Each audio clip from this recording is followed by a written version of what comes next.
اعوذ باللہ من الشیطان الرجیم بسم اللہ الرحمن الرحیم۔ آج ہم ایسا کرتے ہیں، بات کرتے ہیں جو کہ سوالات ہیں آپ کے، مثال کے طور پر ایک بہت اہم موضوع ہے فطرت کے بارے میں، کہ فطرت کیا ہے۔ وہ اس لیے کیونکہ یہ بات ہم پر بالکل کھل کر واضح ہو چکی کہ اللہ سبحانہ و تعالیٰ نے قرآن میں بار بار یہ کہا کہ فطرت پر قائم ہونا ہے، یہی اصل دین ہے، اور انسانوں کی اکثریت کو اس کا علم ہی نہیں۔ بہرحال جیسے ہم آگے بڑھیں گے تو یہ ساری باتیں بھی سامنے آئیں گی، لیکن ہم نے اس وقت سب سے پہلے سمجھنا ہے فطرت کو، کہ فطرت کیا ہے۔ ویسے تو ہم جو لفظ فطرت ہے براہ راست اس پر بات کر سکتے ہیں، یعنی کہ ہم اس کے معنی بیان کر سکتے ہیں، لیکن بہتر کیا ہے؟ بہتر یہ ہے کہ ہم اس طرح سے بات کریں کہ ہر کسی کو آسانی سے سمجھ آ جائے۔ تو ہم ایسا کرتے ہیں، دیکھیں عربی کا ایک اصول ہے، عربی کا ویسے ہی ایک اصول ہے کہ اگر کسی شے کی یا کسی لفظ کی سمجھ نہیں آتی تو اس کی ضد کو سمجھ لیا جائے، ٹھیک ہے نا؟ اس کی ضد سمجھ میں آ جائے تو وہ لفظ خود بخود، یعنی جس کی وہ ضد ہے وہ لفظ خود بخود سمجھ آ جائے گا، وہ شے خود بخود جو ہے وہ عقل میں آ جائے گی، سمجھ آ جائے گی۔ تو ہم نے جاننا ہے فطرت کو۔ تو یہ لفظ بنا کس سے ہے؟ یہ لفظ بنا ہے فاتر سے، فاتر یا فاتارا، فطر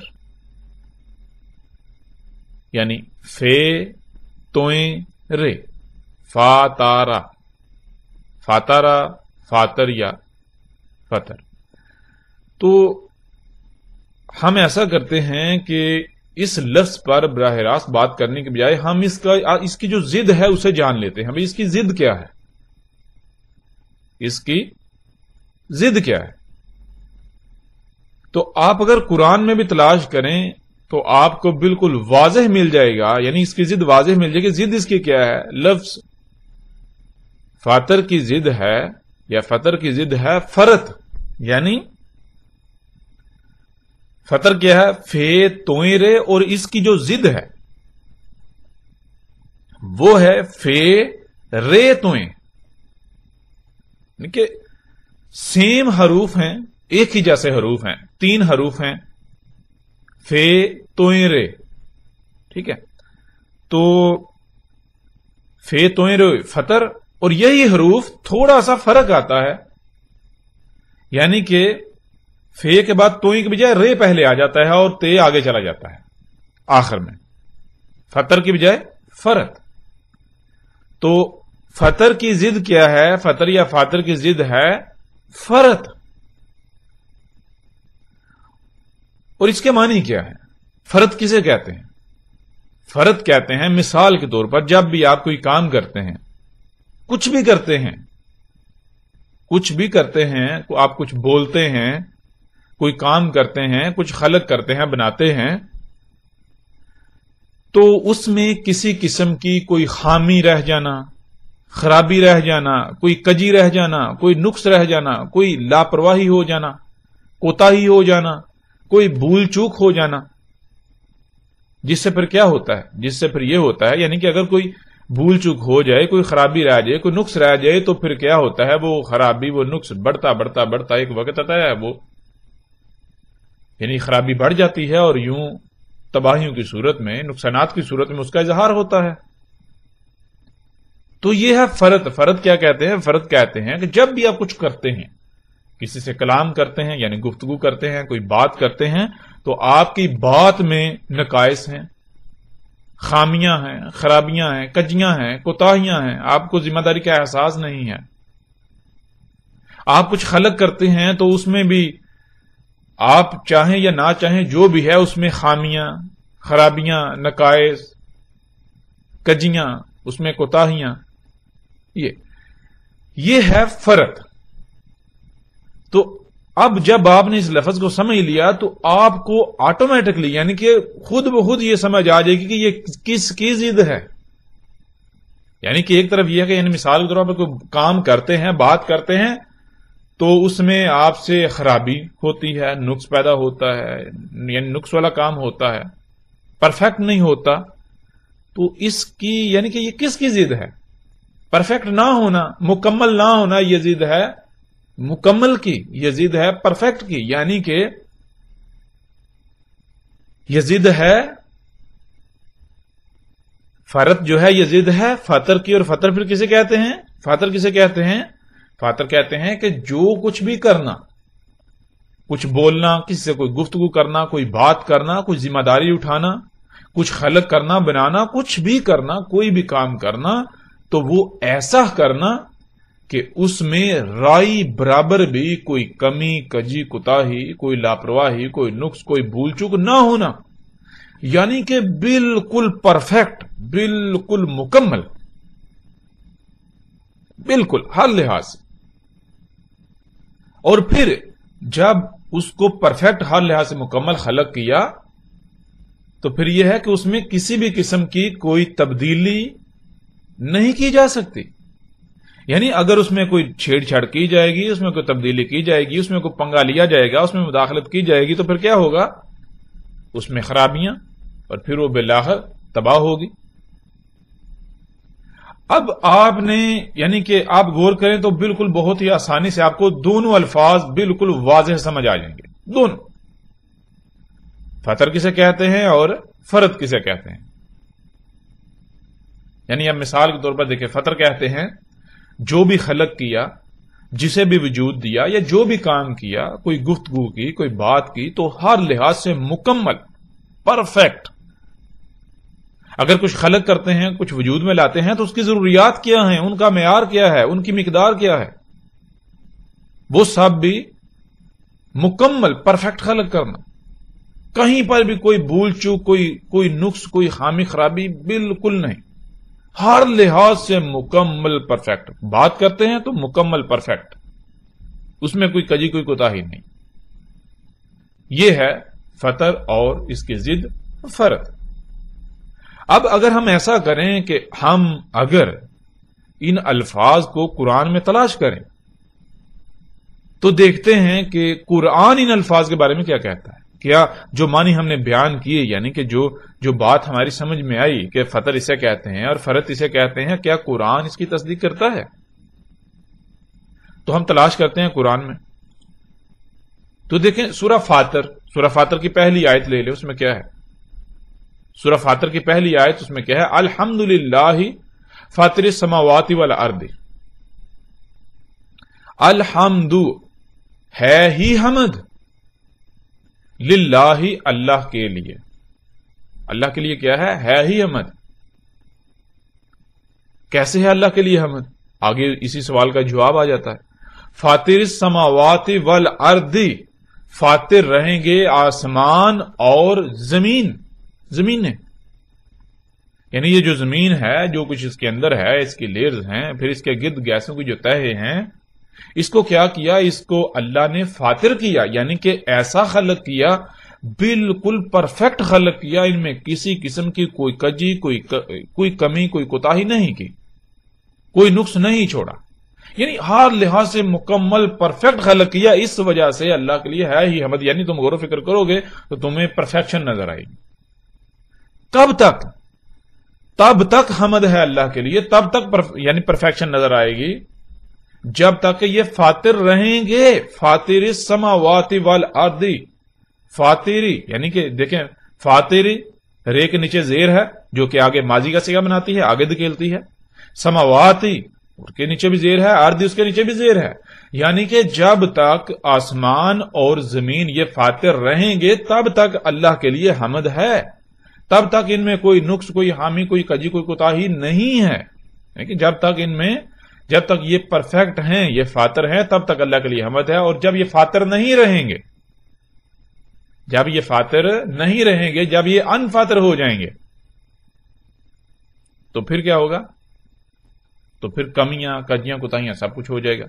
تو بہرحال اس میں آپ کو یہ چیز یعنی کہ لفظ فاطر جو ہے وہ بالکل واضح سمجھ آ جائے گی کہ جب کچھ فاطر کیا جاتا ہے تو پھر اس میں کیا ہوتا ہے؟ اس سے پھر حمد ہی ہوتی ہے۔ یعنی حمد کس میں ہوتی ہے؟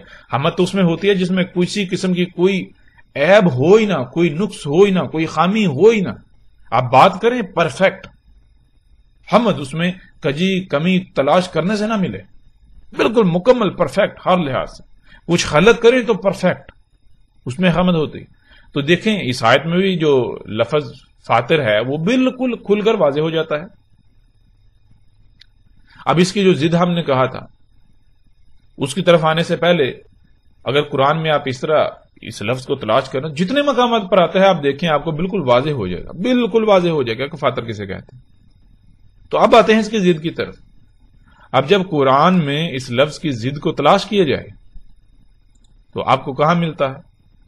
دیکھیں ویسے تو کافی مقامات پہ یہ لفظ یعنی فرت آیا ہے, لیکن ہم اگر دیکھیں سورہ الانعام کی آیت نمبر 38 اس میں اللہ تعالیٰ کیا کہتے ہیں؟ اس میں اللہ تعالیٰ کہتے ہیں وَمَا مِن دَابَةٍ فِي الْأَرْضِ وَلَا طَائِرٍ يَطِيرُ بِجَنَاحِهِ إِلَّا أُمَمٌ أَمْثَالُكُمْ مَا فَرَطْنَا فِي الْكِتَابِ مِن شَيْءٍ ثُمَّ إِلَىٰ رَبِّهِمْ يُحْشَرُونَ.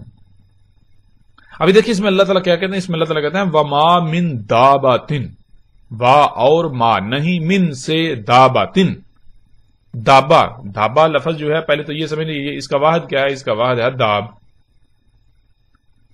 اور جمع کا صیغہ ہے دواب, اور جو دابا ہے وہ جنس پوری ایک بن جاتی ہے, پوری ایک جنس. یعنی مثال کے طور پر جیسے آپ کہتے ہیں جی سواری کے ذرائع, تو سواری کے ذرائع جتنے بھی ہیں وہ ہیں تو یعنی کہ اس طرح کی اور بھی مخلوقات ہیں لیکن جن پر سواری کی جاتی ہے وہ مخلوقات, وہ ایک گروہ جو بن جائے گا تو اس کو کیا کہا, یعنی کہ اس کے لیے یعنی کہ وہ ایک جنس جو ہے وہ سامنے آ جائے گی. یعنی اگر آپ بکری کہیں گے تو بکری ایک جنس ہے. تو اسی طرح جو لفظ دابا ہے, دابا تو آپ کو پتا کسے کہتے ہیں؟ ہم یعنی کہ پہلے بھی بیان کر چکے ہوئے ہیں دابا داب سے. اور داب کسے کہتے ہیں؟ داب کہتے ہیں کہ مرحلہ با مرحلہ, سٹیپ بائی سٹیپ حرکت کرنا, آگے بڑھنا. ٹھیک ہے نا, یعنی کہ وہ مخلوقات جو لمحہ بلمحہ سٹیپ بائی سٹیپ آگے بڑھتی بڑھتی وجود میں آئی, نہ صرف وجود میں بلکہ اسی طرح حرکت کرتی ہیں. خواہ وہ تیر کر حرکت کرتی ہیں, رینگ کر حرکت کرتی ہیں, چل کر حرکت کرتی ہیں, یا پھر اڑ کر حرکت کرتی ہیں. ٹھیک ہے, تو وہ تمام کی تمام مخلوقات دابا ہیں, داباتن. تو وہی یعنی کہ مختلف یہ جنسوں کے گروہ ہیں.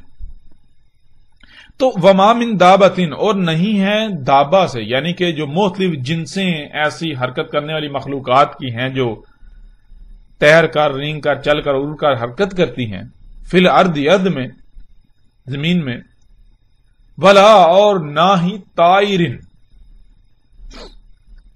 جو تیرنے والی ہیں, جو تیر رہی ہیں. کہاں تیر رہی ہیں؟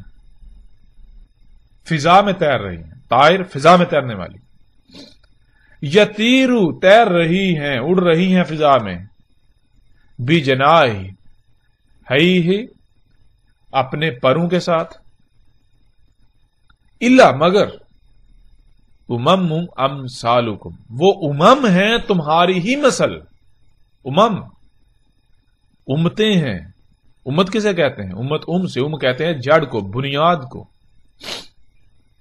اور امت یعنی یا امت کسے کہتے ہیں؟ کہتے ہیں کہ ایک منظم ترین گروہ جس کو کوئی ذمہ داری دی جاتی ہے. جیسے مثال کے طور پر انسانوں میں سے کچھ, یہ جو بشر ہیں ان میں سے کچھ لوگوں کا ایک منظم ترین گروہ جو اس زمین کی دیکھ بھال کرے گا, وہ امت کہلائے گا. باقی ساری مخلوقات اس کی رعایا ہے, باقی انسان جو ہے اس کی رعایا ہے. ان کے یعنی نفع نقصان کے ذمہ دار وہ ہیں. اگر کوئی خرابی ہوگی, کسی کا نقصان ہوگا تو ان سے پوچھا جائے گا پہلے. جیسے آپ اپنا گھر کسی کے ہینڈ اوور کر کے جاتے ہیں, کسی کے ذمہ لگا کر جاتے ہیں, تو اگر آپ کے گھر میں چوری ہوگی, کوئی نقصان ہوگا, تو آپ کس سے پوچھیں گے؟ کیا چور سے جا کے پوچھیں گے یا اس سے پوچھیں گے جس کو آپ نے ذمہ داری دی تھی؟ یعنی ظاہر ہے اسی سے پوچھیں گے جس کو ذمہ داری دی تھی. تو اللہ سبحانہ تعالیٰ یہ کہہ رہے ہیں کہ دابا میں سے جتنے بھی ہیں, یعنی جتنی بھی مخلوقات ہیں جو تیر کر, رینگ کر, چل کر اور اڑ کر حرکت کر رہی ہیں, اور پھر ان میں سے اسپیسیفائی کر دیا وہ جو اڑنے والی ہیں, جو اڑ رہی ہیں, ان کو اسپیسیفائی کر دیا وہ کیا ہے؟ سب کے سب نہیں ہیں. اگر ہیں, ان کا وجود ہے, تو ان کا وجود کیسے ہے, کیا ہے؟ ان کا وجود ہے امم. وہ امم ہیں, امتیں ہیں. کیسے امتیں؟ امثالکم, تمہاری ہی مثل, یعنی کہ جیسے تم یعنی کہ غور کرو کہ دنیا میں یعنی کہ اگر تم نہیں ہو تو یعنی بیج کون بوئے گا؟ بیج نہیں کوئی بوئے گا، فصل نہیں ہوگا، یعنی یہ سارا نظام تو یعنی کہ نظام رک جائے گا. تمہیں اگر ہٹا دیا جائے تو نظام میں رکاوٹ پیدا ہوگی. تم ایک بنیاد کی حیثیت رکھتے ہو، ٹھیک ہے نا، ایک بنیاد کی حیثیت رکھتے ہو. پھر تمہاری ضروریات ہیں، ٹھیک ہے نا، تمہاری ضروریات ہیں کھانے کو، پینے کو، سانس لینے کو، یعنی کہ جتنی بھی ضروریات ہیں. تو یہ صرف تم ہی ایسے نہیں ہو کہ جنہیں کچھ کرنے کے لیے کھانا پڑتا ہے، تمہیں سفر کرنے کے لیے جو ہے وہ سفری ضروریات جو ہے وہ چاہیے، تمہیں کھانے کو پینے کو، یعنی کہ تو صرف تم ایسے نہیں ہو، جتنی بھی مخلوقات ان کا معاملہ یہی ہے. وہ اس دنیا میں، اس کائنات میں، زمین و آسمانوں میں کوئی نہ کوئی ذمہ داری اٹھائے ہوئے ہیں. ایسی ذمہ داری کہ اگر یعنی کہ اس ذمہ داری کو ترک کر دیں تو نظام نہیں چلے گا، یہ نظام رک جائے گا، اس میں خرابیاں ہوں گی، پھر تباہیاں آئیں گی. تو صرف تمہاری حیثیت نہیں ہے. کیوں اللہ تعالیٰ یہ کہہ رہے ہیں؟ اللہ سبحانہ و تعالیٰ یہ اس لیے کہہ رہے ہیں کہ تم ذرا اپنے آپ کو ان کے ساتھ کمپیئر تو کرو. تم کہتے ہو جی دیکھو ہمیں سفر کرنے کے لیے تیز ترین سواری کے ذرائع چاہیے. تو کیا وہ مخلوقات جو ہیں جیسے تم نے سواری کے ذرائع خلق کیے، کیا وہ بھی تمہاری طرح خلق کر رہی ہیں؟ تمہیں فریج چاہیے، کیا انہوں نے بھی اپنے یعنی کہ کھانے محفوظ کرنے کے لیے فریجیں بنائی؟ تم جو ہے وہ یعنی کہ فطرت میں مداخلت کر رہے ہو، چھیڑ چھاڑ کر رہے ہو، اپنی من پسند اپنی مرضی سے یعنی کہ اگا رہے ہو، پنگے لے رہے ہو چھیڑ چھاڑ. کیا وہ سب بھی یہی کر رہی ہیں؟ یعنی کہ تم کہتے ہو جی ہماری ضروریات ہیں، اگر ہم اس طرح تیز رفتاری سے نہیں اگائیں گے، اس طرح نہیں اگائیں گے تو خوراک پوری نہیں ہوگی، یہ ہو جائے گا، وہ ہو جائے گا، سواری کے ذرائع تیز رفتار نہیں ہوں گے تو ہم جو ہے پیچھے رہ جائیں گے، ہمیں نقصانات کا سامنا کرنا پڑے گا، یہ ہے وہ ہے. جو کچھ بھی تم کر رہے ہو تو ذرا غور تو کرو. تم اگر یہ کر رہے ہو، تم کہتے ہو ہم ان سب کے بغیر زندہ نہیں رہ سکتے، ہم ان کے بغیر چل نہیں سکتے، سروائیو نہیں کر سکتے، تو صرف تمہاری ہی مثال یہ نہیں ہے. یہ ساری ضرورتیں صرف تمہاری ہی نہیں ہیں کہ تمہیں کھانے کو مختلف اشیاء چاہیے، رزق چاہیے، پینے کو پانی چاہیے، یعنی کہ اسی طرح یعنی کہ جو کچھ بھی تمہاری ضروریات ہیں صرف تم نہیں ہو جنہیں ضروریات لاحق ہیں. جتنی بھی مخلوقات زمین میں ایسی ہیں، زمین و آسمانوں میں جتنی بھی ایسی ہیں جو حرکت کرنے والی ہیں، جو رینگ کر، تیر کر، چل کر یا اڑ کر حرکت کرتی ہیں، ان سب کا معاملہ یہی ہے. ان سب کو ضروریات لاحق ہیں، ان سب کو رزق چاہیے، ان سب کو جو ہے وہ طرح طرح کی ضروریات جو ہیں وہ لاحق ہیں، وہ بھی محتاج ہیں. لیکن غور کرو کیا وہ یہ سب کر رہی ہیں جو سب تم کر رہے ہو؟ غور تو کرو. نہیں نا. جب وہ زندہ رہ سکتی ہیں، وہ فریج کے بغیر زندہ رہ سکتی ہیں، وہ ان ساری چیزوں کے بغیر زندہ رہ سکتی ہیں، تو تم کیسے نہیں رہ سکتے؟ اور پھر عقل کے اندر غور کرو. تم نے پنگے لیے اور بڑے مار کے مارے، اس کے باوجود دیکھو اپنے آپ کو ان کے ساتھ کمپیئر کرو، کیا ان کو بیماریاں لاحق ہیں؟ تم نے اتنے جدید ترین ہسپتال اور ادویات بنا لی، اس کے باوجود بیماریاں دن بدن بڑھتی جا رہی ہیں. انہیں بیماریاں کیوں نہیں لاحق؟ وہ جب کوئی مادہ جو ہے حاملہ جب بچہ پیدا کرتی ہے تو انہیں کسی ڈاکٹر کی، کسی ہاسپٹل کی، کسی چیز کی ضرورت پڑتی ہے. غور تو کرو. اور تم کہتے ہو جی ہم نے بہت ترقی کر لی، اس کے باوجود تم دیکھو تمہارے حالات کیا ہیں. تو یہ اللہ سبحانہ تعالیٰ کہہ رہے ہیں. ایسا نہیں ہے کہ تمہاری یعنی کہ تم ایک منظم ترین گروہ ہو کہ تمہارے بغیر جو ہے وہ زمین و آسمانوں کا نظام ہی رک جائے گا. تمہاری یہ ضروریات ہیں. تم ہی ایسے نہیں ہو، سب کا یہی معاملہ ہے. لیکن تم میں اور ان میں فرق کیا ہے؟ تھوڑا غور تو کرو. یعنی کہ تم کیا کر رہے ہو؟ اگر زندہ رہنے کے لیے یہ سارا کچھ ضروری تھا، اگر سفر کے لیے یہ تیز ترین سواری کے ذرائع ضروری تھے، تو پھر تو ان مخلوقات کو بھی چاہیے تھے، انہیں بھی خلق کرنے چاہیے تھے. اگر ان کے بغیر زندہ نہیں رہا جا سکتا، اے سیوں کے بغیر، ٹی ویوں کے بغیر، اس ٹیکنالوجی کے بغیر، ان نجات کے بغیر زندہ نہیں رہ سکتا تھا، تو پھر وہ کیسے رہ رہی ہیں؟ پھر تو انہیں بھی زندہ نہیں رہنا چاہیے تھا، پھر تو ان کا وجود کالعدم ہو جانا چاہیے تھا. تو یہ اللہ سبحانہ وتعالیٰ کہتے ہیں ما فرطنا فی الکتاب من شیء. ما فرطنا، نہیں فرط کیا ہم نے، فی الکتاب من شیء، کتاب میں کسی بھی شے سے. اور کتاب ہم جان چکے ہوئے ہیں گزشتہ انا علینا بیانہ ہو کی جو شروع کے ساتھ ہیں ان میں کتاب کے اوپر بات تفصیل سے ہو چکی ہے. کتاب کیا کتاب تو یہ زمین و آسمان میں ہے. زمین و آسمانوں کو اللہ سبحانہ وتعالیٰ نے کہا زمین و آسمان جو کچھ بھی ان کے درمیان ہے تمام کی تمام مخلوقات. کتاب کتب سے ہے. کتب کہتے ہیں علم کا کسی نہ کسی صورت میں موجود ہونا جہاں سے اسے حاصل کیا جا سکے. تو یہ زمین و آسمان میں اللہ تعالیٰ کیا کہتے ہیں؟ اللہ تعالیٰ کہتے ہیں یہ سارا کچھ یہ آیات ہیں اللہ کی جو کتب ہوئی ہوئی ہیں درخت چرند پرند جتنی مخلوقات ہیں زمین و آسمانوں میں. تو جب یہ اللہ کی آیات ہیں یہ کتب ہوئی ہوئی ہیں تو جس میں کتب ہوئی ہیں وہ اللہ کی کتاب. تو یہ اللہ تعالیٰ کہہ رہے ہیں ما فرطنا فی الکتاب من شیء نہیں فرض کیا ہم نے کتاب میں کسی بھی شے سے. یعنی مطلب یہ کہ اللہ سبحانہ تعالیٰ یہ کہہ رہے ہیں کہ ہم نے جو کچھ بھی خلق کیا وہ سب کا سب پرفیکٹ مکمل خلق کیا. اس میں کسی قسم کی کوئی کجی کوئی کوتاہی نہیں کی, کوئی نقص نہیں چھوڑا, کوئی خامی یا خرابی ہم نے نہیں اس میں کی نہیں چھوڑی. ہم نے ہر لحاظ سے مکمل پرفیکٹ خلق کیا. اور جب ہم نے تمہیں بھی مکمل پرفیکٹ خلق کیا اور جب ہم نے تمہیں خلق کیا اس طرح باقی مخلوقات کو خلق کیا تو ان کی ضروریات کیا تھیں, ان کی ضروریات کا معیار, ان کی مقدار, ان کو کیسے فراہم کی جائیں گی یہ سب بھی ہم بھول نہیں گئے تھے. ہم نے یہ سب بھی خلق کیا. تمہاری سواری کے یعنی کہ تمہیں سواری کی جو ہے وہ حاجت ہے, اس کے لیے تمہیں سواری کے ذرائع چاہیے تو ہم نے وہ بھی خلق کیے. تمہیں کھانے کے لیے رزق چاہیے تو ہم نے طرح طرح کا رزق بھی خلق کیا. تمہیں سانس لینے کو آکسیجن چاہیے تو ہم نے آکسیجن بھی خلق کی. تمہیں پینے کو پانی چاہیے تو ہم نے پانی بھی خلق کیا. ہم نے سب کچھ ہر لحاظ سے مکمل اور پرفیکٹ خلق کیا.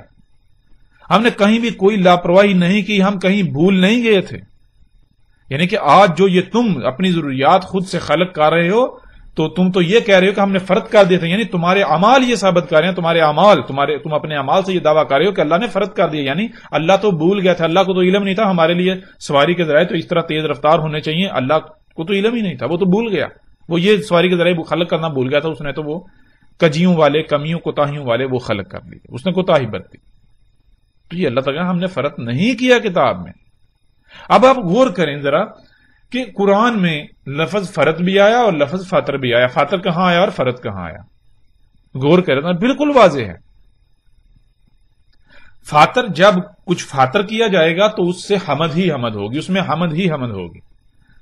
یعنی کہ ہر لحاظ سے مکمل پرفیکٹ. اور فرض کرنا یعنی کہ فرض کرنا یہ اب غور کریں کہ اگر انسانوں نے سواری کے ذرائع تیز رفتار خلق کی ہے, فریج یہ جدید ایجادات یہ ٹیکنالوجی خلق کی, اللہ نے جو یعنی کہ جو سبزیاں پھل فروٹ یہ سب اگا رہا تھا اللہ نے جو یہ اگایا اس میں بھی پنگے لیے چھیڑ چھاڑ کر کے ان کو بھی بہت تیز رفتاری سے کئی گنا زیادہ جینیٹیکلی موڈیفائی طریقے سے اگایا جا رہا ہے.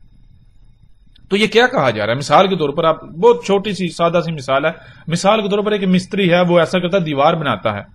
آپ آتے ہیں یا مثال کے طور پر آپ مستری ہیں, آپ نے دیوار کھڑی کی اور ایک دوسرا آتا ہے وہ آ کے آپ کو پرے ہٹاتا ہے اور وہ آپ کی دیوار گرا کے دوبارہ سے تعمیر کرنا شروع کر دیتا ہے. مطلب کیا وہ یہ کیا ثابت کر رہا ہے؟ وہ یہ کہہ رہا ہے کہ تم نے جو دیوار بنائی وہ پرفیکٹ نہیں ہے, وہ ٹھیک نہیں ہے, دیوار ایسے نہیں بنتی. وہ کہتا ہے دیوار ایسے بنتی ہے جیسے میں بنا رہا ہوں. تو بالکل اسی طرح اللہ سبحانہ تعالیٰ نے سواری کے ذرائع خلق کیے. تو آج انسان نے کیا کیا؟ اللہ کے سواری کے ذرائع کو رد کیا اور اپنے سواری کے ذرائع خلق کیا. کیا ثابت کیا؟ ثابت یہ کیا کہ اللہ تجھے تو علم نہیں تھا سواری کے ذرائع کیسے خلق کرتے ہیں, تجھے تو یہ نہیں علم تھا کہ ان کی رفتار کیا ہونی چاہیے تھی. دیکھ ہم تجھے خلق کر کے دکھاتے ہیں اور خلق کر کے دکھائے. اللہ نے جو سواری کے ذرائع خلق کیے ان سے کئی گنا تیز رفتار.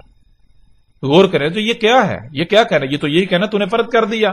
اللہ کہہ رہا ہے, اللہ یہ کہہ رہا ہے کہ ہم نے فرض نہیں کیا, لیکن انسان ثابت کر اپنے اعمال سے کہہ رہا ہے کہ نہیں اللہ تو نے فرض کیا. دیکھ تو پہلے جو ہے وہ سبزیاں اگاتا تھا, یعنی تو سبزیاں اگاتا تھا, وہ 3-6 مہینے میں سبزی تیار ہوتی تھی, ہم تو جو ہے وہ 15 دن میں تیار کر دیتے ہیں.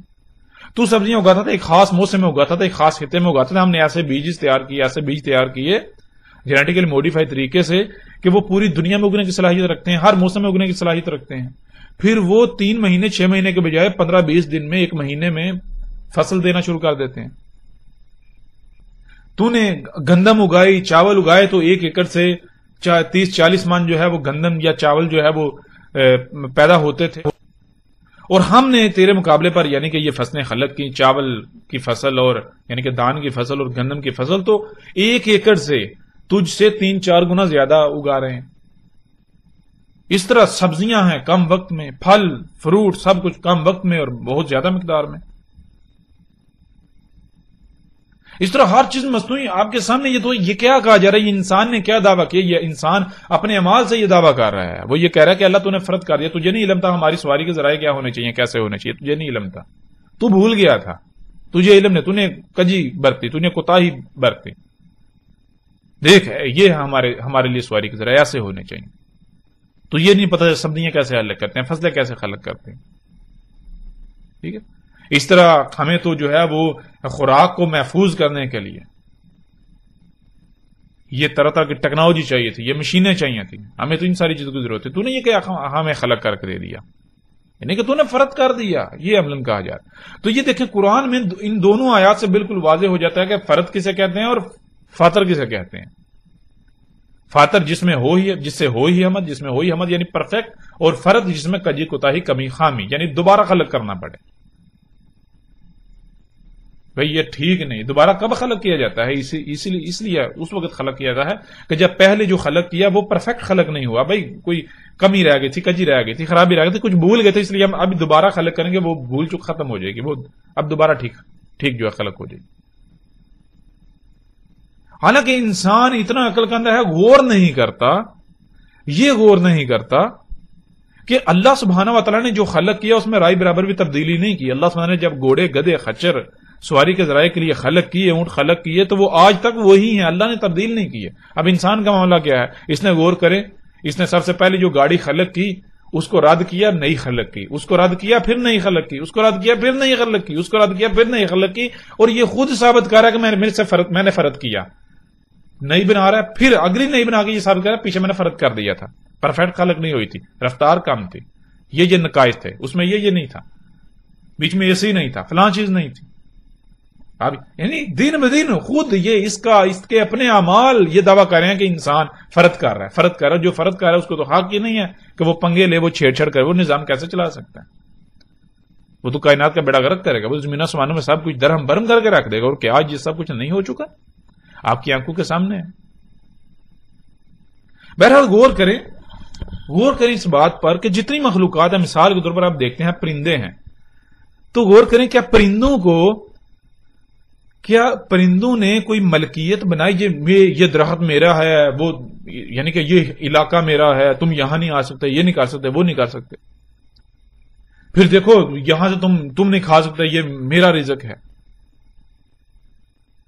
پھر خود سے رزق اپنا پروڈیوس کرنا شروع ہو جائے، پیدا کرنا شروع ہو جائے. کوئی پرندہ ایسا نظر آتا ہے جو اپنا رزق خود پروڈیوس کر رہا ہے، خلق کر رہا ہے؟ کوئی آپ کو ایسا نظر آتا ہے؟ کیا ان کے جب بچے ہوتے ہیں کیا ان کو ڈلیوری کریے، کیا ڈاکٹروں کی ہسپتالوں کی ضرورت پڑتی ہے؟ کیا ایسا ہے؟ کیا ان کو فریجیں، کیا فریجوں کے بغیر یعنی کہ کیا انہوں نے فریجیں بنائی کہ ہم اپنی خوراک کو سٹور کر لیں؟ کیا وہ جس طرح انسان منصوبہ بندیاں کر رہے ہیں کیا وہ منصوبہ بندیاں کر رہے ہیں؟ ان کی کوئی ایسی منصوبہ بندیاں ہیں؟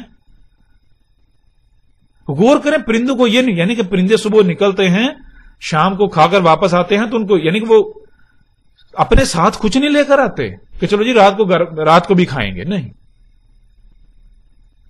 100% فطرت پر توکل کر رہے ہیں. پرندوں کو یہ نہیں پتا کہ صبح اٹھیں گے تو کھانے کو ملے گا یا نہیں ملے گا، لیکن انہیں کوئی فکر نہیں ہے بالکل. اور بھوکے نہیں سوتے. کوئی پرندہ آپ کو بھوک سے مرتا ہوا نظر نہیں آئے گا.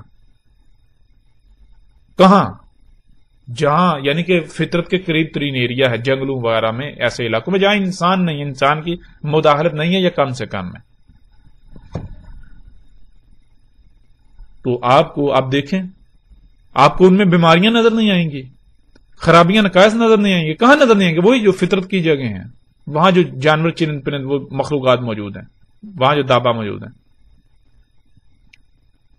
لیکن اس کے برعکس دیکھیں، انسان بڑی بڑی لمبی لمبی منصوبہ بندیاں کرنے والا، اپنی زندگی کی ایک لمحہ گارنٹی نہیں ہے، ایک منٹ کی گارنٹی نہیں. ہو سکتا ہے اگلے لمحے جو ہے وہ اس کا اینڈ ہو جائے، اس کی موت واقع ہو جائے، لیکن اپنی جو منصوبہ بندیاں کر رہے ہیں، گھر بناتا ہے، مثال کے طور پر انسان گھر بناتا ہے، کیسا بناتا ہے؟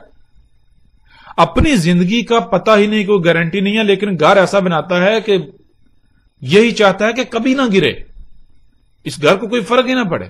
اپنی زندگی کا کوئی گارنٹی نہیں ہے. اسی طرح مال کو ایسے جوڑتا ہے کہ میں اپنی آئندہ نسلوں تک کے لیے سوچتا ہے، لمبی لمبی منصوبہ بندیاں کرتا ہے. لیکن اس کے باوجود دیکھیں، اتنی بڑی بڑی لمبی چوڑی منصوبہ بندیاں کرنے کے باوجود، رزق سٹور کرنے کے باوجود، بینکوں میں اپنے کھاتوں میں مال جمع کرنے کے باوجود بھوکا مارا ذلیل ہو رہا ہے. جدید ترین ہسپتال اور ادویات بنانے کے باوجود دن بدن بیماریاں بڑھتی جا رہی ہیں. جدید ترین سواری کا ذرائع خلق کرنے کے باوجود بھی حالت کیا ہے آپ کے سامنے ہے. اپنی طرف سے اپنے آپ کو محفوظ کرنے کے لیے، آفات سے بچانے کے لیے بڑی بڑی منصوبہ بندیاں کرتا ہے، اس کے باوجود زلزلے، سیلاب، طوفان آ رہے ہیں، بیڑا غرق ہو رہا ہے، اس کا طرح طرح کی تباہیوں کا اس کو سامنا کرنا پڑ رہا ہے. ایک زلزلہ آتا ہے، غور کریں کتنے پرندے اس میں اس کا شکار ہوتے ہیں. ایک طوفان آتا ہے، کتنے پرندے شکار ہوتے ہیں، غور تو کریں ذرا. سب سے زیادہ نقصان اسی انسان کا ہوتا ہے. اور اگر جانوروں کا نقصان ہوتا بھی ہے تو کیوں ہوتا ہے؟ وہ اس کی وجہ سے ہوتا ہے، انسان کی وجہ سے ہوتا ہے، وہ ان کی وجہ سے نہیں ہوتا. یہ ذمہ دار ہوتا ہے، انسان ذمہ دار ہے، انسان کے کرتوت، انسان کے عمال. مثال کے طور پر آپ اگر اپنے ہی گھر کو آگ لگائیں گے اور کوئی دوسرا آپ کے گھر میں موجود ہے، گھر کے دروازے بند ہیں، تو ظاہر ہے وہ بھی جلے گا، لیکن اس میں اس کا قصور تو نہیں ہے. کیوں؟ اس کو تو آپ نے، یعنی کہ وہ تو کیا تھا، گھر کے اندر موجود ہے، وہ کیا کر سکتا ہے؟ گھر آپ کا، آپ نے گھر بند کیا ہے، اس کو یعنی کہ وہ تو آپ کی قید میں ہے. آپ نے گھر کو آگ لگائی تو آپ تو جلیں گے ساتھ وہ بھی جلے گا، لیکن ذمہ دار کون؟ ذمہ دار وہ نہیں، ذمہ دار آپ ہیں. تو یہ ہے، ذرا غور کریں کہ جنگلوں میں جانور ہیں، یعنی کہ اگر آپ افریقہ کے جنگلات میں چلے جائیں تو وہاں دیکھیں کہ کتنے جانور ایسے ہیں، یعنی کہ کتنی مادائیں ایسی ہیں جانوروں کی جو ڈلیوری کے وقت ان کی ڈیتھ ہوئی، آپ کو کوئی ایک بھی نہیں ملے گی. اور پھر ڈلیوری کے لیے، یعنی بچہ پیدا کرنے کے لیے کسی دوسرے کی ضرورت نہیں، کوئی دائی کی، کسی ڈاکٹر کی، کسی ہسپتال کی ضرورت نہیں ہے. جنگلوں میں کتنے آپ کو جانور کے ہسپتال نظر آئیں گے، جنگلوں میں آپ کو کتنی فریجیں نظر آئیں گی، کتنے اے سی نظر آئیں گے.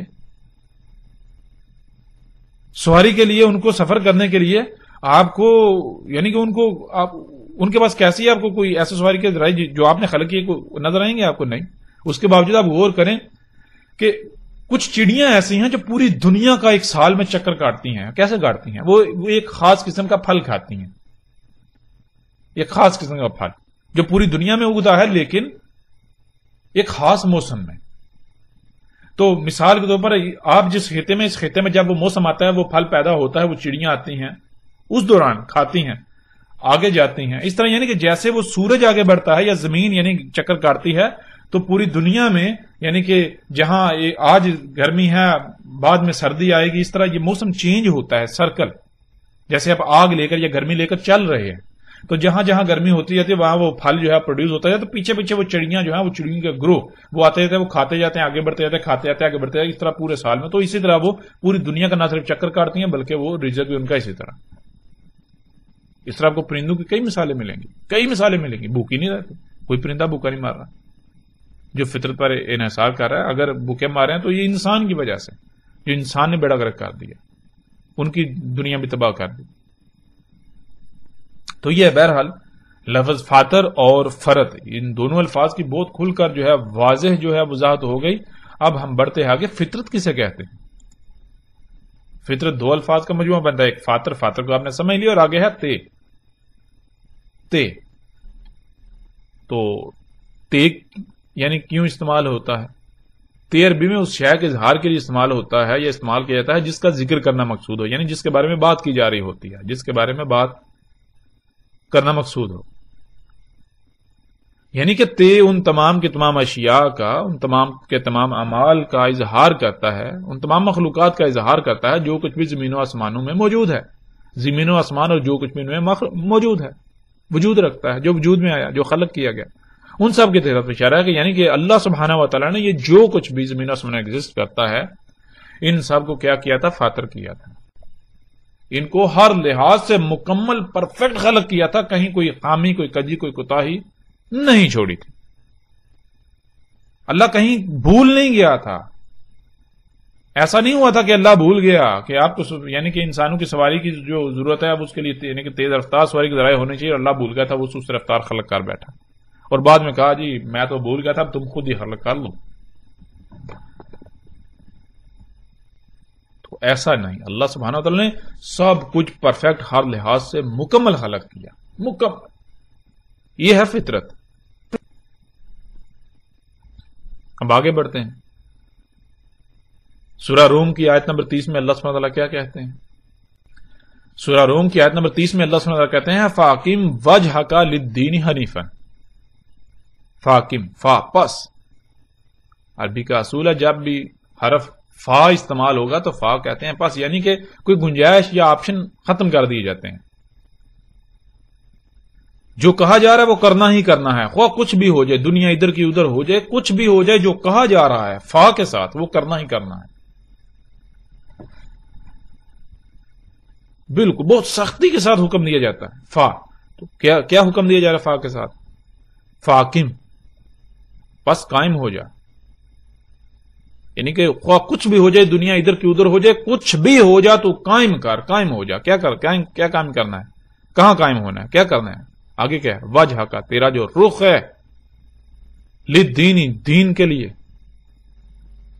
حنیفن.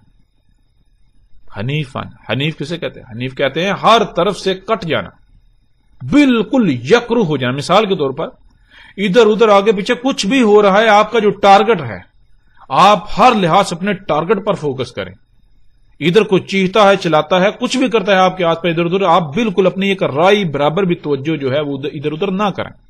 آپ ہر لحاظ سے اپنے ٹارگٹ کو فوکس کریں اور اسی کی طرف بڑھتے جائیں، بڑھتے جائیں، بڑھتے جائیں. بالکل کسی بھی طرف رائی برابر بھی توجہ نہیں کرو، بالکل یکرو.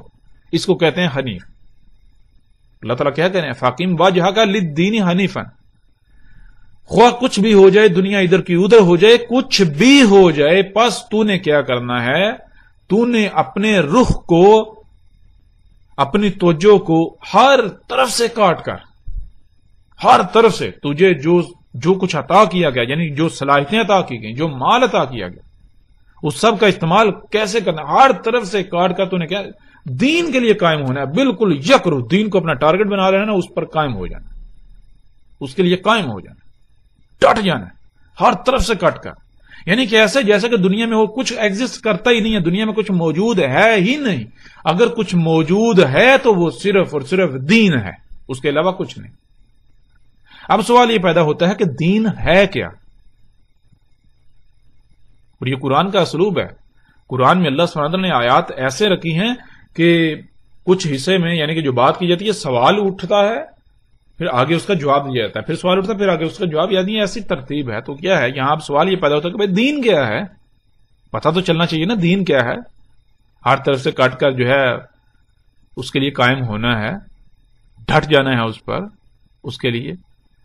تو آگے اللہ سبحانہ وتعالی اس سوال کا جواب دیتے ہیں کہ دین کیا ہے. اللہ سبحانہ وتعالی کہنا فطرتا، فطرت تھی اللہ ہی، اللہ کی فطرت. اللہ ہی، دین کیا تھی؟ دین تھی اللہ کی فطرت، دین تھی اللہ کی فطرت.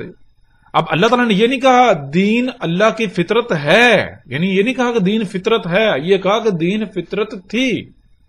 اب سوال یہ پیدا ہوتا ہے کہ اللہ سبحانہ و تعالیٰ یہ کیوں کہہ رہے ہیں کہ دین اللہ کی فطرت تھی؟ بہت بڑا اور اہم سوال ہے. مطلب یہ ہے اس کا کہ آج جسے تم دین کہہ رہے ہو، جسے بھی تم یعنی کہ تم جسے اسلام کا نام دیتے ہو، یا جو یہود ہیں وہ جسے دین کا نام دیتے ہیں، جو نصارہ ہیں، نصرانی یا عیسائی، وہ جسے دین کا نام دیتے ہیں، جو ہندو ہیں وہ جسے دین کا نام دیتے ہیں، جو بدھ مت ہیں وہ جسے دین کا نام دیتے ہیں، یا دنیا میں جتنے انسان جس نے جس شے کو اپنا ٹارگٹ بنایا ہوا ہے اور اس کے پیچھے بھاگ رہا ہے، وہ دین کہلاتا ہے. اور وہ جتنے بھی اس طرح دیان ہیں، یعنی کہ دنیا میں جتنے بھی انسان ہیں، انہوں نے جس شے کو اپنا ٹارگٹ بنا کر اس کے پیچھے بھاگ رہے ہیں، ان سب کا دین کے ساتھ کوئی تعلق نہیں ہے. دین تھا فطرت. کون سی فطرت؟ آگے اللہ سبحانہ تعالیٰ اس کا جواب دیتے ہیں. التی فطر الناس علیہا، دین وہ فطرت تھی، فاطر کیا تھا انسانوں کو جس پر. اللہ اکبر. اب ذرا غور کریں کہ انسانوں کو جب وجود میں لایا گیا، یعنی کہ سب سے پہلے یہ غور کریں کہ جب انسانوں کا وجود نہیں تھا، انسانوں کو دنیا میں لانے سے پہلے تمام مخلوقات کس حالت میں تھیں، کیسے خلق ہوئی، کیسے خلق ہو رہی تھی، ذرا غور تو کریں۔ انسانوں کو دنیا میں لانے سے پہلے جب انسانوں کو دنیا میں لایا گیا تو اس وقت دنیا کس سٹیج پر تھی، کن حالات میں تھی، تمام مخلوقات کیسی تھیں، کیا ان میں جیسے آج عیب ہیں، آج خرابیاں ہیں، نقائص ہیں، سب کچھ ہے، کیا اس وقت یہ تھا؟ کیا جو آج جو موجود ہے، جو سواری کے ذرائع، جو انسان کہتا ہے یہ میری ضروریات ہے، یہ ہے، یہ ہے، یہ سارا کچھ اس وقت موجود تھا؟ غور تو کریں۔ یعنی اللہ سبحانہ وتعالیٰ کہہ رہے ہیں دین وہ فطرت تھی جس پر انسانوں کو فاطر کیا گیا، جب انسانوں کو یعنی جس پر انسانوں کو وجود دیا گیا، انسانوں کو جب لایا گیا تو جو کچھ اس وقت موجود تھا، جیسا موجود تھا وہ ہے فطرت، وہ تھی فطرت۔ اس وقت غور کریں، اس وقت سواری کے ذرائع کیا تھے، اس کے لیے کھانے کو کیا تھا، پینے کو اس وقت کیا تھا؟ کیا پینے کو آج کی طرح کے مشروبات تھے جنہیں آپ پیپسی، کوک اور طرح طرح کے جو ہے وہ مشروبات کا نام دیتے ہیں، مصنوعی، انسان کے اپنے خلق کردہ؟ سواری کے ذرائع کیا آج جو موجودہ سواری کے ذرائع ہیں یہ ذرائع تھے؟ غور کریں، اگر تھے تو یہ فطرت ہے، انہی پر قائم ہونا ہے، یعنی سواری کی حاجت کو پورا کرنے کے لیے انہی پر انحصار کرنا ہے۔ اگر تھے تو یہ جتنی بھی آپ آج ایجادات آپ کے سامنے ہیں، جو آپ کے یعنی کہ جتنی بھی آپ کپڑا پہنتے ہیں تو غور کریں، کیا جب انسانوں کو وجود میں لایا گیا تو اس وقت بھی کپڑا ایسے بنتا تھا؟ جب انسانوں کو وجود میں لایا گیا تو کیا اس وقت بھی جوتے ایسے بنتے تھے؟ جب انسانوں کو وجود دیا گیا، وجود میں لایا گیا تو کیا اس وقت بھی اس کی خوراک ایسے ہی پروڈیوس ہوتی تھی، خلق ہوتی تھی؟ فصلیں ایسے ہی خلق ہوتی تھیں؟ نباتات ایسے ہی اگائی جاتی تھیں؟ بارشیں ایسے ہی برستی تھیں؟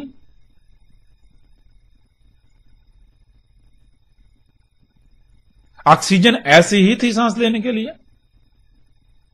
غور تو کریں۔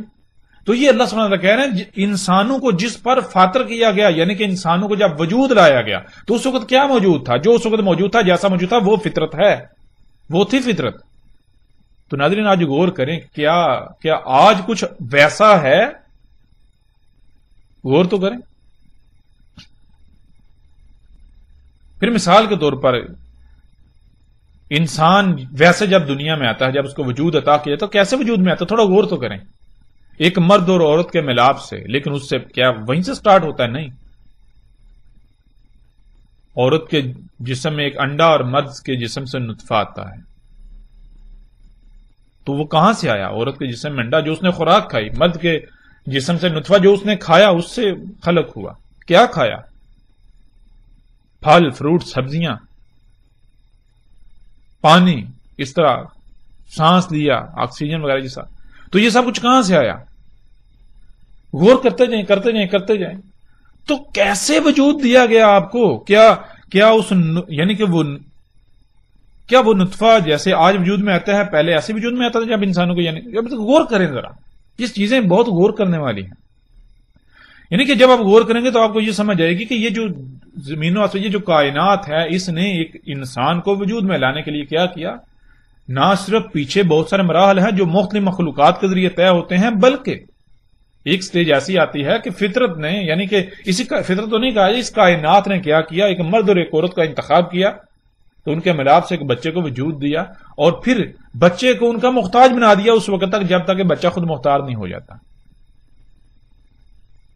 بچہ جب تک خود محتاج نہیں ہوتا، یعنی کہ بچہ جب خلق ہوتا ہے، جب اس کا جنم ہوتا ہے تو وہ کس کا محتاج ہوتا ہے؟ وہ ایک مرد اور عورت والدین کا محتاج ہوتا ہے۔ والدین کہاں سے آئے؟ غور کریں، آپ کو پتا چلے گا والدین مرد اور عورت اس وقت موجود تھے جب انسانوں کو لایا گیا دنیا میں، اس وقت یعنی کہ وجود آ گیا نا ان کا، اس وقت سے آ رہے ہیں انسان، اس وقت سے چل رہے ہیں، چلتے آ رہے ہیں، مرد عورت اس وقت سے آ رہے ہیں، چلتے آ رہے ہیں۔ کیا یہ مشینیں اس وقت تھیں؟ نہیں، یہ مشینیں تو اس وقت نہیں تھیں۔ جب انسانوں کو لایا گیا، انسانوں کو لے آیا گیا تو بریک لگ گئی۔ اب اس وقت تک جو کچھ موجود تھا ہے وہ فطرت ہے، جو اس وقت موجود نہیں اس کے بعد وجود میں آیا ہے وہ فطرت نہیں ہو سکتی۔ بہت آسان ہے فطرت کو سمجھنا، بہت زیادہ آسان ہے۔ تو غور کریں ذرا، بچہ یعنی کہ جب وجود میں آتا ہے کیسے آتا ہے؟ پھر وہ والدین کا محتاج رہتا ہے، یعنی کہ بچے کو کوئی فکر نہیں ہے، نہ یعنی کہ اس کو وہ خود سے کچھ کر ہی نہیں سکتا۔ والدین پہنائیں گے تو وہ پہنے گا، والدین کھلائیں گے تو وہ کھائے گا، والدین پلائیں گے تو وہ پیے گا، والدین جو ہے وہ اس کی یعنی کہ وہ ہر لحاظ سے والدین کا محتاج ہے۔ یعنی اس کائنات کا جو نظام ہے، اس نظام کے اندر کہ بچہ ایک مرد اور عورت والدین کا ہر لحاظ سے مکمل محتاج ہے اس وقت جب تک کہ خود مختار نہیں ہو جاتا۔ والدین اگر نہیں کھلائیں گے وہ بھوکا مر جائے گا، خود سے کچھ نہیں کر سکتا۔ تو یہ ہے فطرت پر قائم ہونا کیا ہے کہ وہی جب انسانوں کو لایا گیا تو اس وقت کیا کیا موجود تھا، غور کرو۔ جیسے ہی تم خود مختار ہوتے ہو تو جس طرح تم اپنے والدین کے محتاج تھے بچپن میں، بالکل اسی طرح تم نے جیسے تم والدین پر توکل کرتے تھے ان کے محتاج تھے، بالکل ایسے ہی تم نے اپنے آپ کو انہی مخلوقات کا محتاج بنانا ہے، فطرت کا محتاج بنانا ہے۔ ان مخلوقات کا جو انسان کو جب وجود میں لایا گیا تو تب موجود تھیں، جو اس کے بعد وجود میں آئیں ان کے اوپر توکل نہیں کرنا، ان کا اپنے آپ کو محتاج نہیں بنانا۔ اور اللہ سبحانہ نے کیوں یہ کہا؟ اس کے علاوہ مزید کوئی پنگے نہیں لینے، ان کے علاوہ مخلوقات خلق نہیں کرنی، فطرت میں چھیڑ چھاڑ نہیں کرنی۔ یعنی یہ نہیں کہنا کہ یہ نہیں سمجھنا کہ بھائی ہماری تو ضروریات یہ تھیں کہ تو ہم جو تھوڑی تبدیلی کر لیں، نہیں، پنگے نہیں لینے، چھیڑ چھاڑ نہیں کرنا۔ کیوں نہیں کرنا ہے؟ کیوں نہیں چھیڑنا؟ کیونکہ ہم پہلے جان چکے ہیں فاطر کا مطلب کیا ہے۔ فاطر کا مطلب بالکل پرفیکٹ، اس میں کسی قسم کی کمی کوتاہی کجی کوئی چھوڑی ہے ہی نہیں۔ تو جب ظاہر ہے بالکل پرفیکٹ خلق کی تو اب اس میں تبدیلی تو کی نہیں جا سکتی۔ کیوں؟ کی ہی پرفیکٹ خلق، مکمل ہر لحاظ سے مکمل پرفیکٹ، اس لیے تبدیلی تو کی نہیں جا سکتی۔ تو تبدیلی کی جائے گی تو پھر کیا ہوگا؟ اسی کا آگے اللہ سبحانہ وتعالی آیت میں جواب دیتے ہیں، لا تبدیل لخلق اللہ، نہیں ہے تبدیلی اللہ کی خلق کے لیے۔ مطلب یہ کہ اللہ نے جو خلق کر دیا اس کے لیے اللہ نے تبدیلی رکھی ہی نہیں ہے، وہ تبدیلی کی متحمل ہے ہی نہیں۔ مطلب یہ کہ اگر اس میں تبدیلی کی جائے گی، چھیڑ چھاڑ کی جائے گی، پنگے لیے جائیں گے تو پھر وہ خلق پرفیکٹ نہیں رہ سکتی، پھر اس میں خرابیاں ہوں گی، پھر وہ تباہ ہو جائے گی، پھر اس میں حمد نہیں رہے گی۔ تو آگے اللہ سبحانہ وتعالی کیا کہتے ہیں؟ ذالک دین القیم، ذالک دین القیم ولکن اکثر الناس لا یعلمون۔ ذالکا وہ تھا، ذالکا وہ تھا، الدین القیم، دین ہے جس پر قائم ہونا ہے، جس پر ڈٹنا ہے، وہ دین تھا۔ کون سا دین؟ فطرت، جس کا پیچھے ذکر ہو چکا۔ سانس لینا ہے تو فطرت پر انحصار، کچھ کھانا ہے رزق کے لیے فطرت پر انحصار، کوئی مصنوعی نہیں، تبدیل شدہ نہیں۔ سواری کی حاجت کو پورا کرنا ہے تو فطرت پر انحصار، کوئی تبدیلی نہیں، تبدیل شدہ نہیں۔ فطرت میں رائے برابر بھی تبدیلی نہیں کرنی، یہ تھا دین، یہ تھا دین جس پر قائم ہونا تھا، جس پر ڈٹنا تھا۔ جیسے پرندے، غور کریں کیا کر رہے ہیں، کیا اپنی مرضیاں کر رہے ہیں؟ نہیں کر رہے۔ اللہ سبحانہ وتعالی کہہ رہے ہیں صرف تم نہیں ہو، تمہاری مسل وہ بھی امم ہیں۔ ایسا نہیں ہے کہ وہ یہ ایسا نہیں کر سکتے، وہ خلق نہیں کر سکتے۔ عقل کے اندر غور کرو، ایک چڑیا کو گھونسلہ بناتی ہے، تم آج تک ایسا گھونسلہ نہیں بنا سکتے، تو چڑیا تو خالق ہوئی یا نہیں؟ خلق کاری یعنی صلاحیت ہے خلق کرنے کا یا نہیں؟ شہد کی مکھی کو دیکھو، شہد خلق کر رہی ہے، لیکن کیسے خلق کری؟ وہ خلق کرنا اللہ کا خلق کرنا، جو اللہ نے حد لگا دی، جیسے اللہ نے کہہ دیا خلق کرنا ہے ویسے خلق کری، وہ اس میں تبدیلی نہیں کر رہی۔ اور تم آج انسان بہت ترقی یافتہ ہونے کے دعویدار ہونے کے باوجود تم شاید خلق نہیں کر سکتے، تو احسن خالق کون ہے؟ ذرا غور تو کرو، تم یا وہ شہد کی مکھی؟ احسن خالق تو وہ ہوئی جب وہ شہد خلق کر سکتی ہے جو تم خلق نہیں کر سکتے۔ تو ظاہر بات ہے تھوڑا اس کی ذہانت، اس کی انٹیلیجنسی کا حساب لگاؤ، اس کی ذہانت کتنی ہے اس میں۔ تم یہ کرتوت کر رہے ہو، کیا باقی مخلوقات نہیں کر سکتی ہیں؟ لیکن نہیں، وہ اللہ کی غلام ہے، عبد ہے اللہ کی، وہ تمہاری طرح مشرک نہیں ہے، وہ اپنی حدود سے تجاوز نہیں کرتے۔ اللہ خلق کرتا ہے. اللہ خلق کیسے کرتا ہے؟ اللہ خالق ہے کیسے ہے خالق؟ تھوڑا غور کریں. فطرت کے اوپر اگر ایک درخت ایک پودا وجود میں آتا ہے، ایک پودا وجود میں آتا ہے تو کس نے خلق کیا؟ مختلف مخلوقات ہے. سمندر جو ہے اپنے مقام پر آتے اپنی ذمہ داری ادا کر رہے ہیں. ہوائیں اپنی ذمہ داری ادا کرتی ہیں، زمین اپنی ذمہ داری ادا کرتی ہے، سورج اپنی ذمہ داری ادا کرتا ہے، چاند اپنی ذمہ داری ادا کرتا ہے. تمام مخلوقات یعنی کہ مختلف مخلوقات ہیں جو اپنے اپنے وقت پر اپنے اپنے دائرے کے اندر رہتے ہوئے اپنی ذمہ داری ادا کرتی ہیں. تو اس سے جو مخلوق وجود میں آتی ہے، جو خلق ہوتا ہے، اللہ کہتا ہے یہ میں نے خلق کی. اس کا خالق اللہ ہے. لیکن اگر کوئی مخلوق اس دائرے سے باہر نکلے گی جو دائرہ اللہ نے لگا دیا تو اللہ کہتا ہے یہ اس کا میں خالق نہیں، میرے ساتھ شریک ہو گیا دوسرا. جب تک یہ مخلوقات اپنے دائرے کے اندر رہیں گی تو وہ کام اللہ کا کام. اگر کوئی مخلوق اپنے دائرے سے حد سے تجاوز کرے گی تو وہ کام اللہ کا نہیں، اس کے ساتھ شرک دوسرے نے یعنی کہ دوسرے نے اپنا الگ سے وجود ہونے کا دعویٰ کر دیا. میری بھی کوئی مرضی ہے، میری بھی مانی جائے گی. سبحان اللہ. بالکل ایسے جیسے مثال کے طور پر آپ کا دل آپ کے جسم کے اندر اگر جس مقصد کے لیے اسے خلق کیا گیا اس مقصد کو پورا نہ کرے، وہ کچھ اور کرنا شروع کرے تو کیا ہوگا؟ تھوڑا غور تو کریں. اگر وہ کام کرنا چھوڑ دے تو کیا آپ اس کو جسم میں رہنے دیں گے؟ ظاہری بات آپ کو موت ہو جائے گی آپ کی. اگر بچنا ہے موت سے تو پھر اس کو نکال پھینکیں گے. کیوں؟ اب وہ آپ کے جسم کا حصہ نہیں رہا، الگ کرنا پڑے گا اسے. بالکل اسی طرح. تو غور تو کریں ذرا. لا تبدیل لخلق اللہ، اللہ کی خلق کے لیے تبدیلی ہے ہی نہیں. یہ تھا دین. اللہ سبحانہ کہنا دین کیا تھا؟ فطرت پر قائم ہونا. فطرت میں چھیڑ چھاڑ نہیں کرنے، پنگے نہیں لینے تھے. دنیا میں بھیجے گا تھا، کرنا کیا تھا؟ موجیں کرنی تھی، کھانا پینا عیاشی کرنی، تو کرنا کیا تھا؟ لیکن یہاں آپ غور کریں دین کیا ہے. آگے اللہ سبحانہ کیا کہتے ہیں؟ وَلَٰكِنَّ أَكْثَرَ النَّاسِ لَا يَعْلَمُونَ. اور لیکن انسانوں کی اکثریت ہے کہ انہیں اس کا علم ہی نہیں ہے. کیوں نہیں علم؟ اللہ تعالیٰ لا یعلمون. یعلمون، یعلم ایک ہوتا ہے عالم، ایک ہوتا ہے تعلم، ایک ہوتا ہے یعلم. عالم کہتے ہیں ایسے علم کو جو ذات میں ہو، ذاتی علم. اور یعلم کہتے ہیں ایسا علم جو خود سے غور و فکر کر کے تغذو کر کے حاصل کیا گیا ہو اپنی کوشش سے. اور تعلم جو کسی دوسرے تیسرے سے حاصل کیا گیا ہو، جس کے پیچھے کوئی اور عوامل موجود ہو.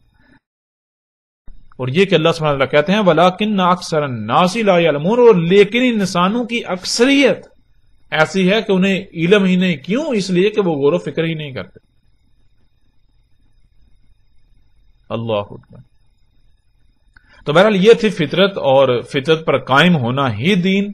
اور اب آپ غور و فکر کریں کہ اور اپنے گریبان میں جھانکیں کہ آپ کیا کر رہے ہیں، کیا فطرت پر قائم ہیں. پھر یہ دین، اس کو اسلام کیوں کہا گیا؟ اس دین کو اسلام کیوں کہا گیا؟ اسلام کہتے ہیں اسلام سلم سے، سلم تو کہتے ہیں سلامت ہونا، یعنی کسی قسم کا کوئی نقصان نہ ہونا، خرابی کا سامنا نہ کرنا پڑنا. دین اسلام مطلب یہ کہ جس سے جس پر قائم ہونے سے تمام کی تمام مخلوقات پرفیکٹ رہیں گی، ان کو کسی قسم کی کسی خرابی، کمی، کجی، کوتاہی کا، نقص کا سامنا نہیں کرنا پڑے گا. یہ ہے اسلام. اب غور کریں، اگر آپ فطرت پر قائم ہوتے ہیں، فطرت میں کوئی تبدیلی نہیں کی جاتی، رد و بدل نہیں کیا جاتا، تو آٹومیٹکلی تمام کی تمام مخلوقات سلامت رہیں گی. لیکن اگر فطرت پر قائم ہونے کے بجائے کسی اور شے کو دین بنا لیا جاتا ہے، کسی اور شے کو اپنا ٹارگٹ بنا لیا جاتا ہے، تو پھر کیا ہوگا؟ نتیجہ آپ کے سامنے. آج پوری دنیا کے حالات آپ دیکھ سکتے ہیں. سمندری مخلوقات کے ساتھ کیا ہو رہا ہے، فضاؤں کے ساتھ کیا ہو رہا ہے، پرندوں کے ساتھ کیا ہو رہا ہے، چرند پرند، یہ تمام مخلوقات کے ساتھ کیا ہو رہا ہے، زلزلے، طوفان، تباہیاں، کیا کچھ ہو رہا ہے آپ کی آنکھوں کے سامنے ہے. تو جسے آج آپ اسلام کا نام دے رہے ہیں، اگر وہ واقعی اسلام ہوتا تو تمام مخلوقات سلامت ہوتے ہیں، انسان بھی سلامت رہتے. لیکن نہ تو انسان سلامت ہے، طرح طرح کی بیماریوں، مصیبت، تباہیوں میں دھنسے ہوئے ہیں. بھائی اسلام کے لیے شرط یہ ہے کہ پہلی بات کیا ہے؟ دین القیم ہے وہ، دین القیم. دوسری بات کہ جس پر قائم ہونے سے سب سلامت رہے، کچھ بھی نقصان نہ ہو، کوئی کسی قسم کا کہیں کسی کو نقصانی کا، پریشانی کا، تکلیف کا سامنا نہ کرنا پڑے. بالکل ہر چیز پرفیکٹ، بے فکر، سلامت. تو آج غور کریں اپنے گریبان میں جا کے، جسے آپ اسلام کا نام دے رہے ہیں، یا جو لوگ آپ کو اسلام کے نام پر گمراہ کر رہے ہیں، دیکھیں اگر تو اس پر قائم ہونے سے، اس پر ڈٹنے سے، اور اس پر قائم اس پر کیا ہونا، پھر بھی بہرحال اس پر قائم ہونے سے، اس پر ڈٹنے سے، اس کو اپنانے سے کیا تمام مخلوقات یا آپ خود سلامت ہوتے ہیں؟ بیماریوں سے، مصیبتوں سے، تکلیفوں سے، تباہیوں سے، زلزلوں سے، طوفانوں سے، ان ساری یعنی کہ رزق کی قلت سے، لڑائی جھگڑوں سے، قتل و غارت سے، ان تمام مصیبتوں تکلیفوں سے کیا محفوظ ہوتے ہیں؟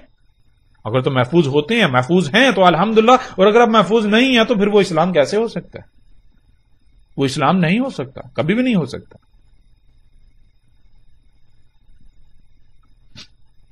کتے کو شیر کہنے سے شیر نہیں بن جاتا کتا، گدھے کو زیبرا کہنے سے گدھا زیبرا نہیں بن جائے گا۔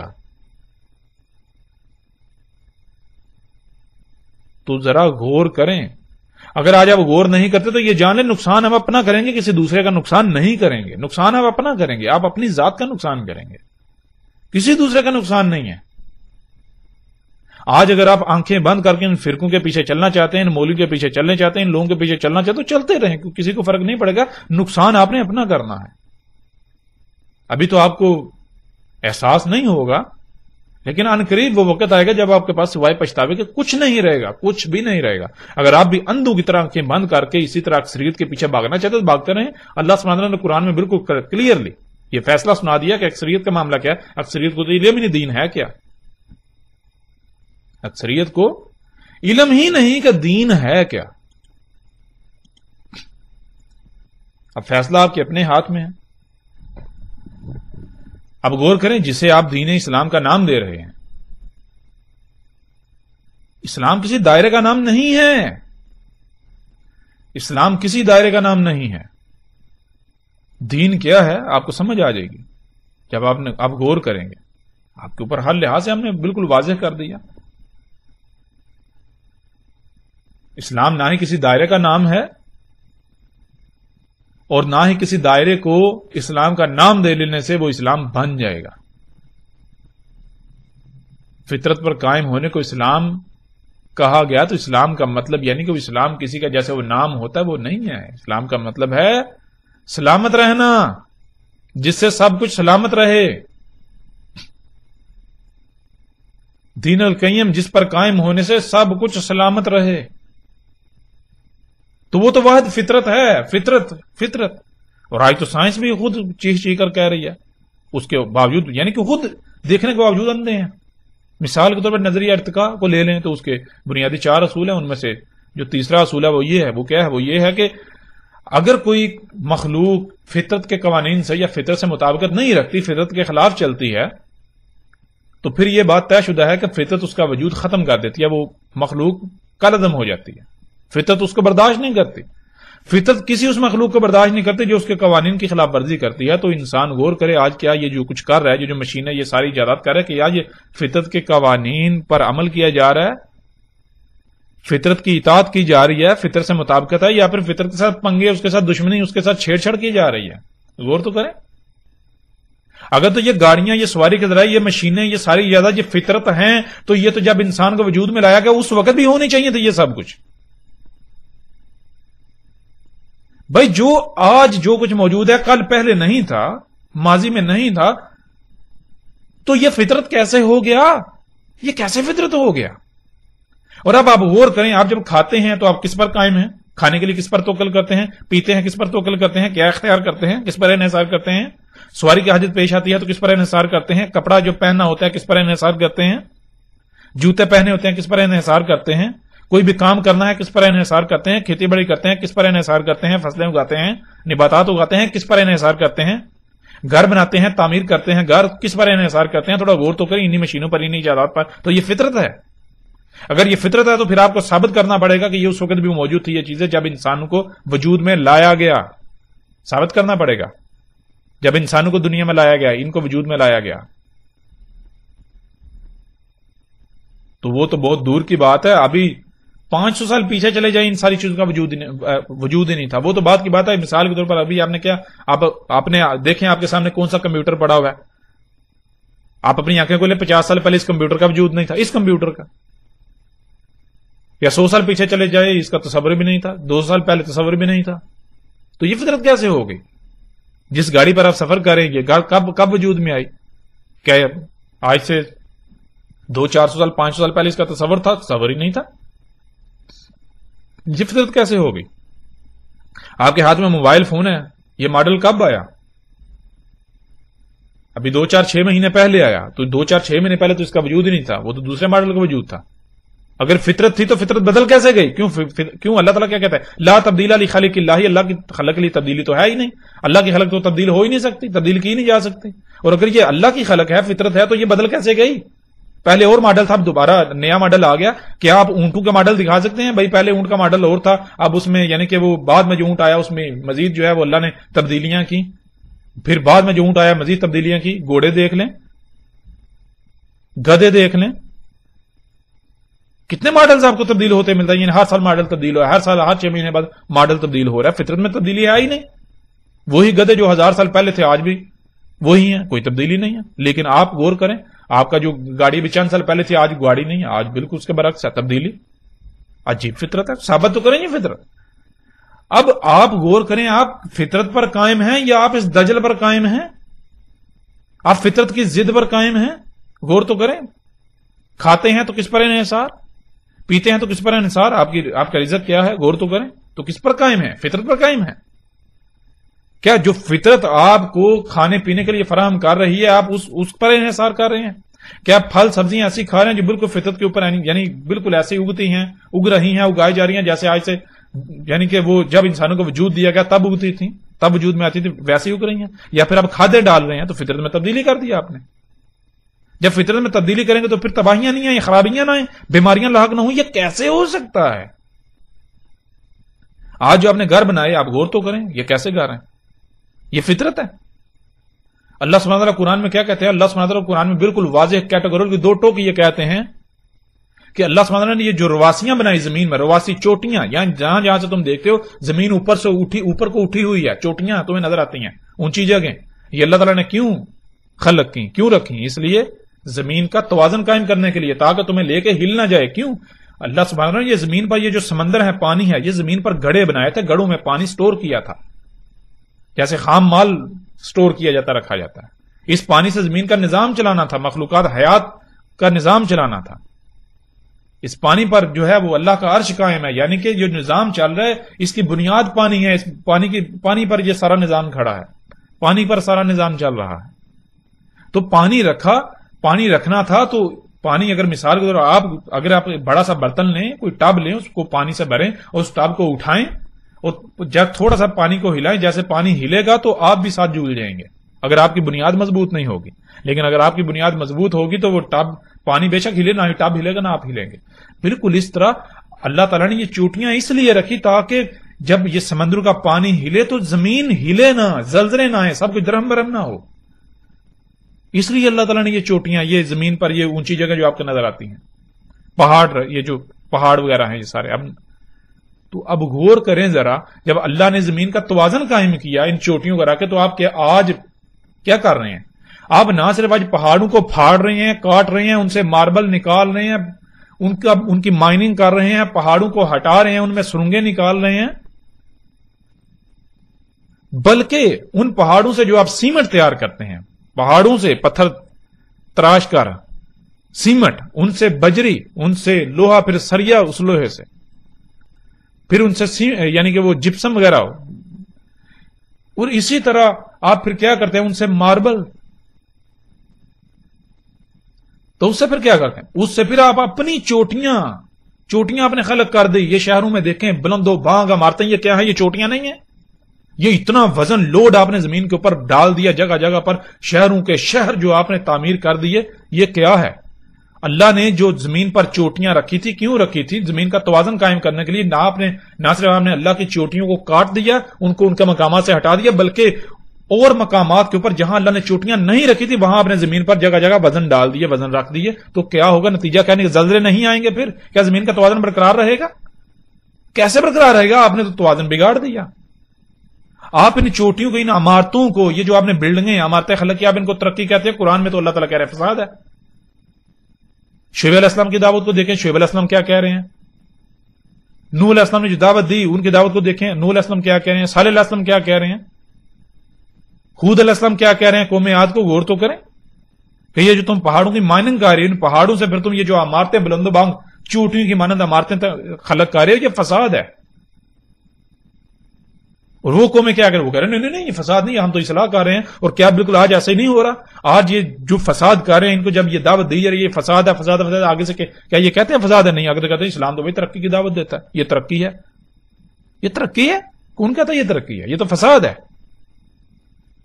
اور جن کو علم ہے وہ میدان میں آئیں، وہ ثابت کریں یہ فساد نہیں ہے، ثابت کریں. تو جب آپ پہاڑوں کو کاٹیں گے، ان کا بیڑا غرق کریں گے، پھر اپنی چوٹیاں خلق کریں گے جگہ جگہ پر، یہ شہروں کی شہر جو آپ نے تعمیر کر دیے، تو کیا اس سے پھر زمین کا توازن برقرار رہے گا؟ ظاہرت زمین کا توازن کہاں برقرار رہے گا؟ پھر زلزلے نہیں آئیں گے تو کیا ہوگا؟ سونامی نہیں آئیں گے تو کیا ہوگا؟ تباہیاں نہیں آئیں گی تو اور کیا ہوگا؟ پھر پہاڑوں کے اندر اللہ سبحانہ نے جو چیزیں رکھی، جو میٹیریل، جو مواد رکھا تھا، اس کا تعلق زمین کی پیداوار سے ہے. وہ سب نظام میں درہم برہم بگڑ چکا، بیڑا غرق کر دیا. یہ اصلاح ہے یا فساد ہے؟ ذرا غور تو کریں. کیا مردہ ہیں آپ؟ اندھے ہیں؟ آپ کو نظر نہیں آ رہا کچھ؟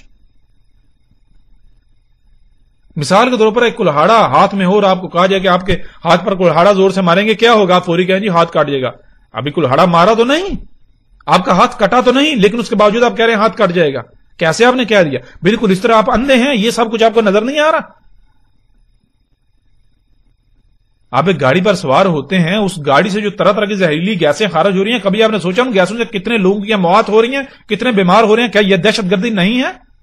کتنی مخلوقات کو نقصانات کا سامنا کرنا پڑا، کیا یہ دہشت گردی نہیں ہے؟ کسی ایک بندے کو قتل کر دیا جائے، کسی کو نقصان پہنچائے وہ دہشت گردی.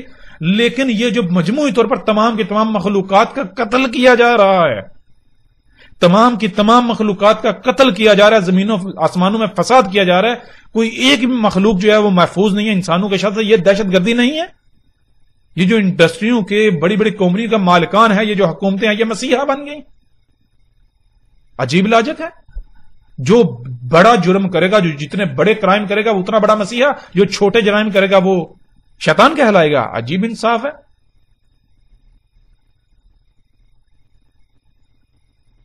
اب فیصلہ آپ کے اپنے اختیار میں ہے.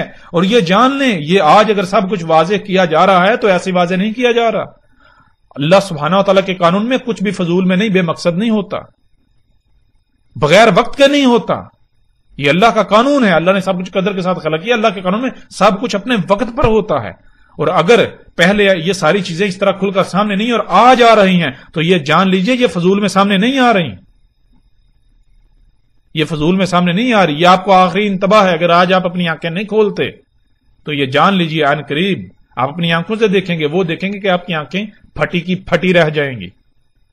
پھر آپ کو سمجھ آئے گی. اس وقت آپ چیخیں گے، چلائیں گے، لیکن اس وقت کچھ فائدہ نہیں دے گا. آپ کو ماننا پڑے گا.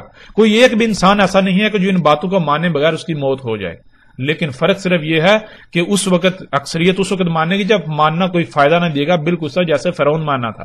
اور یہ وقت دور نہیں ہے، وقت دور نہیں ہے، بالکل آپ کے سر کے اوپر آ چکا ہے. 1.5 سے 2 سال کا عرصہ رہ چکا ہے. آپ اپنی آنکھوں سے دیکھیں گے، وہ دیکھیں گے کہ آپ کی آنکھیں پھٹی کی پھٹی رہ جائیں گی. جیسے جیسے ہم آگے بڑھیں گے آئندہ نشستوں میں الحمدللہ بہت کچھ سامنے آئے گا. مثال کے طور پر یہ جو کچھ بھی انسانوں نے خلق کیا ہے، یہ جو عمارتیں ہیں، یہ جو مشینیں ہیں، گاڑیاں، ٹیکنالوجی، یہ سارے کا سارا 7 راتوں اور 8 دنوں میں یہ صفحہ ہستی سے مٹ جانا ہے. بہت جلد 1.5 سے 2 سال کا عرصہ رہے گا، زیادہ عرصہ نہیں ہے. سر کے اوپر آ چکا ہے. یہ تباہی سر کے اوپر آ چکے. یہ دنیا کے سارے جدید ترین شہر صفحہ ہستی سے مٹ جانے ہیں، مٹ جانے. بالکل اس طرح جیسے قوم عاد اور قوم سمود کا نام و نشان مٹایا گیا. اور پھر یہ بات دنیا میں تو ختم نہیں ہونے والی. ایسا نہیں کہ مٹ گئے تو ختم ہوگی، بات نہیں. یہ فطرت دوبارہ وجود آپ کو دے گی. بہرحال جیسے سے آگے بڑھیں گے تو ہر لحاظ سے کھل کر بات ہوگی. سارا حساب تب لیا جائے گا، پوچھا جائے گا. اور ہم الحمدللہ سائنٹیفکلی اس کو پروو کریں گے. دنیا کا کوئی بڑے سے بڑا سائنسدان اس چیز کا انکار نہیں کر سکتا کہ انسان کو دوبارہ کھڑا نہیں کیا جائے گا. یہ الحمدللہ کے فضل سے ہم اس کو پروو کریں گے. دنیا کا کوئی سائنسدان، ہم چیلنج کرتے ہیں، دنیا کا کوئی سائنسدان اس بات کو غلط ثابت نہیں کرے، مجبور ہو جائے گا اسے ماننے پر. ہاں واقعی انسانوں کو دنیا میں لایا گیا، اگر یہ فطرت سے مطابقت نہیں رکھتے، جو کہ نہیں رکھتے، ان کو ان قریب کالعدم کیا جائے گا، ان کا وجود ختم کیا جائے گا، نام و نشان مٹایا جائے گا. تو نام و نشان پرماننٹلی نہیں مٹایا جائے گا، دوبارہ واپس لایا جائے گا. دوبارہ جب واپس لایا جائے گا تو بالکل بے اختیار لایا جائے گا. تب ان سے سارا ایک ایک رائی کا حساب لیا جائے گا. جو آج انہوں نے کرتوت کیے ان کو سامنا کرنا پڑے گا، ان کا چکھنا پڑے گا مزہ. جو جتنا جس نے کیا اس کی وجہ سے جتنا فساد ہوا زمین میں، زمین کی جو حالت ہوگی ان کو اس کو بھگتنا پڑے گا. یہی زمین وہ جہنم ہے. کیسے جہنم بنے گی؟ انسانوں کے اپنے کرتوتوں کی وجہ سے. بہرحال جیسے جیسے ہم آگے بڑھیں گے ایک ایک چیز ایک ایک بات کھل کر بالکل واضح ہو جائے گی. بہرحال اس نشست کو یہیں پر ختم کرتے ہیں. الحمدللہ امید ہے کافی چیزوں کی سمجھ آ چکی ہوگی. آئندہ جو نشستیں ہیں ان میں مزید مختلف پہلوؤں سے اور باقی یعنی ہر چیز کو ہم اس کے اوپر تفصیل سے بات کریں گے. لیکن آخر میں آپ سے یہ گزارش ہے کہ اس پیغام کو زیادہ سے زیادہ آگے لوگوں تک پہنچائیں. اگر آپ پر یعنی کہ آپ تک یہ پیغام پہنچ جاتا ہے تو آپ کے اوپر فرض ہے کہ آپ آگے پہنچائیں. اگر آپ آگے نہیں پہنچاتے تو آپ مجرم ہوں گے. ابھی تو آپ کو احساس نہیں ہوگا، احساس آپ کو آخرت میں ہوگا، لیکن تب سوائے پچھتاوے کہ آپ کے پاس کچھ نہیں ہوگا. جہاں آپ بہت کچھ کرتے ہیں، بہت کچھ اتنے فضولیات اپنا وقت تباہ و برباد کرتے ہیں، تو وہاں اگر آپ چند منٹ چند سیکنڈ اس پر لگا دیں گے کہ آگے دوسروں تک یہ پیغام پہنچا دیں گے تو اس سے آپ کا بگڑے کا کیا الٹا فائدہ ہی ہوگا. اگر آپ کے ایک کلک کی وجہ سے آگے شیئر کرنے کی وجہ سے کوئی ایک شخص بھی ہدایت پا جاتا ہے تو یوں سمجھیں آپ کے لیے وہ صدقہ نہ صرف صدقہ جاریہ بن گیا بلکہ آخرت میں آپ کو اندازہ ہی نہیں ہوگا کہ یعنی کہ آپ کے سامنے آپ کو پتہ ہی نہیں ہوگا کہ آپ کے کھاتے میں کیا ہوگا، یعنی کہ کتنا اجر ہوگا، کتنا آپ کو بدلہ میں. اس وقت آپ کو یعنی کہ آپ پچھتائیں گے کاش میں مزید کرتا، میں اسی پر وقت گزارتا. ٹھیک ہے، تو یہ اب آپ کو یہ دعوت دی جاتی ہے، آپ کو یہ پیغام دیا جاتا ہے کہ اس دعوت کو آگے زیادہ سے زیادہ لوگوں تک پہنچائیں. وقت انتہائی کم ہے. جہاں تک ہمارا تعلق ہے ہم آپ سے نہ تو کچھ ڈیمانڈ کر رہے ہیں، ہمیں نہ کوئی لالچ ہے، ہمیں نہ آپ کے چندے چاہیے، ہمیں کچھ بھی نہیں چاہیے. ہمیں آپ سے کچھ بھی لالچ نہیں ہے، ہم آپ سے کچھ بھی نہیں مانگ رہے. ہمارا مقصد کیا ہے؟ ہمارا مقصد تو محض اتنا ہے کہ اس پیغام کو پہنچا دیں بس. اب اگر کوئی مانتا ہے اس کی مرضی، نہیں مانتا اس کی مرضی. منوانا یہ اللہ کا کام ہے، ہم وکیل بنا کر نہیں بھیجیں گے. اللہ کا کام ہے منوانا، اور وہ جب اللہ منوائے گا تو اس وقت کسی کی جرت نہیں انکار کرے، لیکن تب ماننا کوئی نفع نہ دے گا. فرعون نہیں نہ مانتا تھا، لیکن جب اللہ نے منوایا تو مانا یا نہیں مانا؟ مانا نہ. تو کیا آپ فرعون سے بڑے ہو چکے؟ کیا آپ فرعون سے زیادہ طاقتور ہیں؟ فرعون تو ٹیکنالوجی میں بہت بڑھ کر تھا. یہ تو موجودہ انسان بھی اس کا یعنی کہ جو موجودہ ٹیکنالوجی ہے یہ تصور بھی نہیں کر سکتے. یہ تو اس کا 10% بھی نہیں ہے. تو جب فرعون کو ماننا پڑا، فرعون مانا، تو آپ کس کھیت کی مولی ہیں؟ آپ کو بھی ماننا پڑے گا. اور یہ صرف یہ دعوت یہ صرف عام لوگوں کے لیے نہیں ہے، ہر ایک کے لیے ہے. جو حکومتی عہدوں پر فائز ہیں، جو ریاستوں کا نظام چلا رہے ہیں، جو دنیا کا نظام چلا رہے ہیں، جو یعنی کہ ہر ایک کے لیے دعوت ہے. جو جتنے بڑے عہدے پر جو اونچا بیٹھا ہوا ہے وہ اتنا بڑا مجرم ہے. اگر وہ اپنی ذمہ داری کو نہیں پہچانتا، اسے پورا نہیں کرتا. تو بہرحال پھر آپ سے یہی گزارش کی جاتی ہے کہ اس پیغام کو زیادہ سے زیادہ آگے پہنچائیں، اسے شیئر کریں. ہمارا کوئی کسی قسم کا کوئی کاپی رائٹ نہیں ہے. آپ اس کو اپنے اکاؤنٹس پر اپلوڈ کر سکتے ہیں، آپ جیسے جی چاہے اسے پھیلا سکتے ہیں، لیکن ہم یہ قطعاً اجازت نہیں دیں گے کہ آپ یعنی کہ اس مواد کو کہ آپ اس دعوت کو سیاق و سباق سے ہٹا کر اپنے مفادات کو حاصل کرنے کے لیے استعمال کریں. ہم اس کی قطعاً اجازت نہیں دیتے. اگر کوئی ایسا کرتا ہے تو وہ اس کا ذمہ دار ہوگا اور اسے آخرت میں اور عنقریب دنیا میں بھی بھگتنا پڑے گا. بہرحال جیسے جیسے ہم آگے بڑھیں گے تو آئندہ جو نشستیں ہیں ان میں الحمدللہ مزید مختلف پہلوؤں سے کھل کر بات ہوگی. تو اس نشست کو آپ ختم کرتے ہیں یہیں پر. اپنا خیال رکھیے گا. السلام علیکم ورحمۃ اللہ وبرکاتہ.